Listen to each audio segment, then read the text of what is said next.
Welcome to Reddit War Room Podcast. Okay, get this. You sent us a whole stack of sources, and buried in one, it was a story shared on a Reddit forum, one dedicated to military anecdotes. We found something, well, truly fascinating. Yeah, something that sounds almost too wild to be true, honestly. It's a personal story from World War II. Right. And it details this completely unexpected, incredibly brief, and apparently very profane encounter between the narrator's grandfather and, well, the one and only General George S. Patton. Patton, wow. Old blood and guts. I mean, a truly legendary figure. And this story involves, well, basically a cuss fight.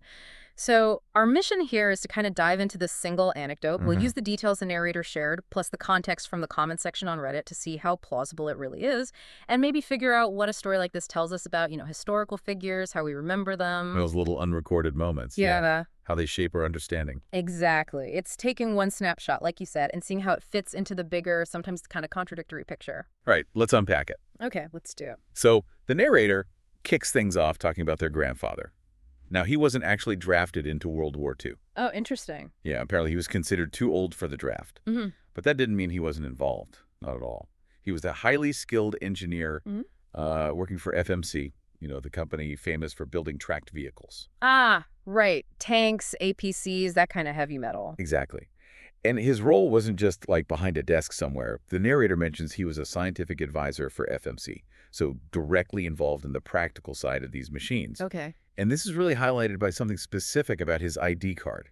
It designated him as a scientific advisor, and it stipulated that if he got captured, he was to be afforded the privileges of a lieutenant colonel. Wow, okay.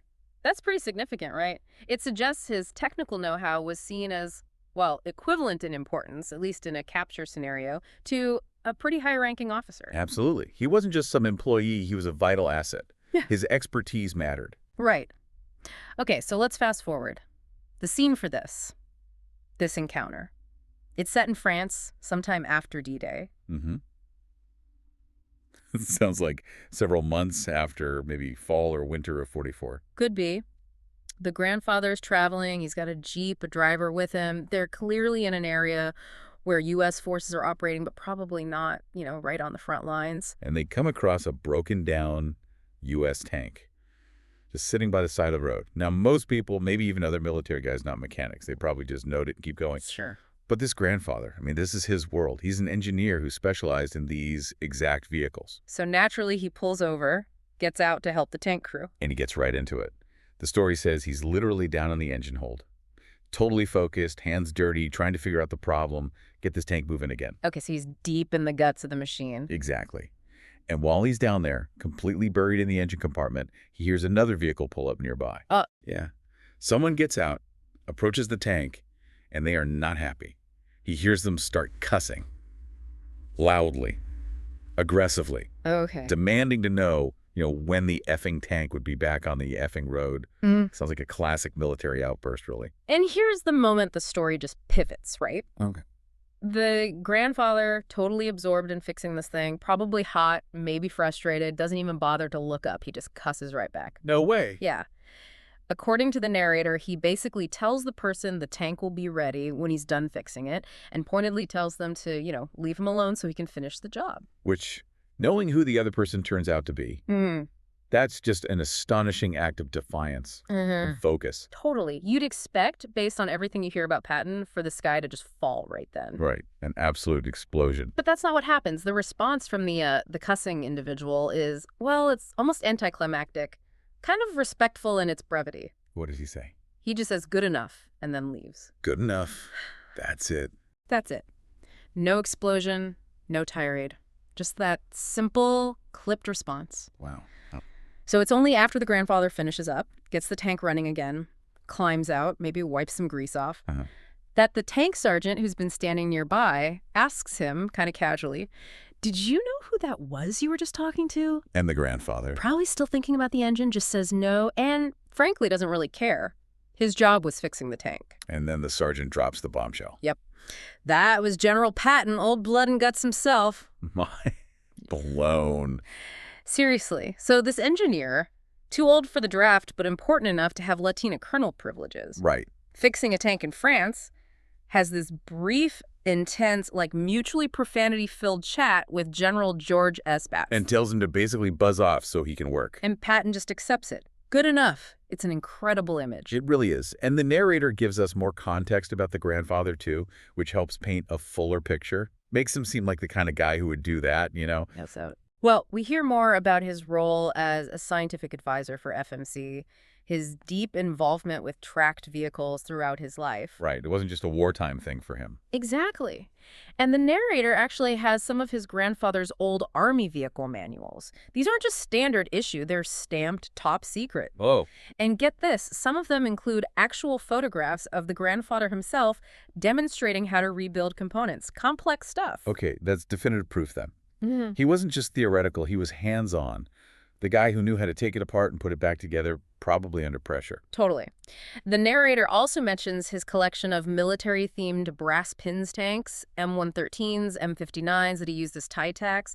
Little details, but they reinforce that this wasn't just a job for him. It was part of his identity. And he was clearly in dangerous situations sometimes. Oh, yeah. The narrator has copies of reports the grandfather sent back to FMC HQ from the field. One specific report got delayed by 24 hours. Why? Because of local shelling. Wow. So he was right there in active, dangerous zones during the war. Definitely. And his interesting life didn't stop with WWII. The narrator mentions later experiences, including being involved somehow during the Berlin crisis. So a long, impactful career touching major historical moments. That's quite a life. And there's even this fascinating family connection, like an echo through time. The narrator themselves served with the 1st Cavalry Division at Foot Hood in the late 70s. Okay. And guess who was commanding the 2nd Armored Division, also stationed there at the same time? Don't tell me. General George Patton, Jr., the son of the man his grandfather supposedly tangled with beside that French road decades earlier. No way. That's incredible. A real historical through line there. Isn't it? Okay, so we have this amazing story, right? Okay. And we have the grandfather's background, which makes his part seem plausible, the expertise, the situation. Right. But does the Patton side of the story hold water? I mean, his reputation. Exactly. And this is where that Reddit comment section becomes so valuable. It's like tapping into this collective memory, this pool of knowledge about Patton. What are people saying there? Well, the consensus is pretty striking. The overwhelming reaction. People are saying things like, amazing, totally believable, and crucially, multiple people chiming in with, sounds like Patton, or, yeah, I could see that. Really? So it resonates with people who know his history or maybe served? It seems so, at least for this group of military history buffs and veterans. They think the story aligns with their perception of the general. And did they offer reasons? Why would it ring true? Yeah, several reasons came up. Many pointed to Patton's known appreciation for competence, for subject matter experts. Okay, that makes sense. He wanted results. Right. The idea that he saw somebody was handling it, you know, that it was an SME with everything fully under control, that would likely appeal to him, even if the delivery was rough. So competence trumped politeness, maybe? Possibly. It wasn't just some random soldier talking back. It was clearly someone deep in the problem, focused on fixing the tank. Commenters suggested Patton would respect that intense focus, that competence, even with the attitude. One person put it really well, saying that good generals, the good ones, they appreciate defiance when it comes from expertise and focus. They might just decide to let it live another day. I like that. Another great comment was something like, old blood and guts can take and give as good as he got and might even, quote, compliment you while cussing at you. So maybe his cussing wasn't pure rage. Maybe it was just his style. Especially if he saw the problem being actively solved. If that seems to be the feeling, that it was forceful, direct communication, but if the underlying issue, the broken tank, was being addressed effectively, he might just accept it, even appreciate the focus. That's a different angle on him. What else came up in the comments? Something really fascinating, actually, and it came up multiple times. It's about a detail that often contradicts the popular image, especially the George C. Scott movie portrayal. Yeah. His voice. Patton's voice. Yeah. You know, the movie gives him that deep, gravelly, booming voice, as how most of us probably picture him sounding. Right. Iconic. But people in the comments, folks who claim they actually met him, or knew people who served directly under him, they consistently disagreed with that part of the movie. Really? What did they say it was like? According to these accounts, Patton's actual voice was higher pitched, maybe more nasal. Some even described it as squeaky. Squeaky General Patton, that's Hard to imagine. I know. And there's even a theory someone mentioned, they said they'd read it elsewhere, that maybe Patton deliberately used all that profanity, partly, to compensate for this higher voice. Huh. To project more dominance, more presence than his natural tone might have conveyed. Exactly. It suggests this whole layer of self-awareness, maybe even like performance behind the famous bluster. Wow. That's a remarkable psychological insight. And yeah, that's the kind of detail you'd get from personal accounts from collective memory in a place like Reddit, not usually in the official histories. Definitely not. The comments also had other little anecdotes that kind of add flavor, you know? Hmm. Like someone's great aunt, a nurse, who supposedly threw Eisenhower out of her hospital once because he wasn't following the rules. Huh. Good for her. Or someone meeting Patton in Italy, saying he arrived like he owned the place with his famous ivory-handled pistols. Yeah, the pistols are legendary. And one more small detail, but it felt telling. A commenter who served in the 2nd Armored Division mentioned that Patton Sr. started the practice of wearing their unit insignia on the left chest over the heart, not on the sleeve. Why there? His reasoning. Ah. He wanted his men to keep the unit close to their hearts. It's these little insights, right? They build a picture beyond just the battlefield tactics. Absolutely. So, okay, when you take this specific story, the grandfather's encounter, Yeah. you layer on his own background, his proven expertise, and then you overlay this collective memory from the comments about Patton's character, his respect for competence, his communication style, even surprising details like his voice. The story, while still pretty extraordinary, it starts to feel, well, plausible. It fits a potential facet of his personality, maybe one that's less widely publicized. Right. It really highlights how these seemingly small personal stories can offer these incredibly unique glimpses into famous historical figures. Glimpses that the big official histories, focused on grand strategy and battles, might just miss or smooth over entirely. Exactly. The official portrait is usually the stern, unyielding, larger-than-life general. But this story, if it happened this way, shows a Patton who, in that moment, faced with a broken tank, was maybe pragmatic enough to see competence. Oh, no. Accept a bit of rough talk from an expert who was clearly focused on the job, and ultimately just care that the problem was being solved. It also kind of reinforces the value of just being really good at what you do, right? Being a subject matter expert. The grandfather's knowledge and focus were basically his currency in that moment. Yeah, that's a great point.